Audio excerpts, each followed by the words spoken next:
Ескі Қазақстанмен тікелей байланыстырған Болат Назарбаевқа тиесілі Барыс автокөлік базарының орналасқан жері кезінде дау сот болып жатқан еді. Қазір қандай нәтиже бар, мемлекетке қашан толыққанды қайтарылады? Қазіргі күні бұл базардың 11 гектары қайтарылды.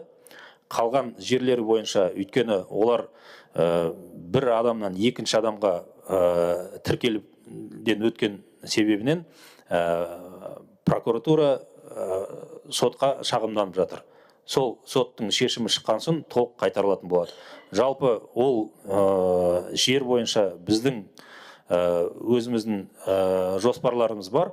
Ол жерде жақсы бір индустриялық аймаққа айналдыруға болады. Өйткені халық тығыз орналасқан, жер асфальттанған, оның үстіне мынау инженерлік жүйелер о жаққа тартылып тұр. Сол себептен о жақта мынау тігін немесе басқа көп жұмыс орын құруға мүмкіндік беретін индустриялық аймаққа айналдырамыз.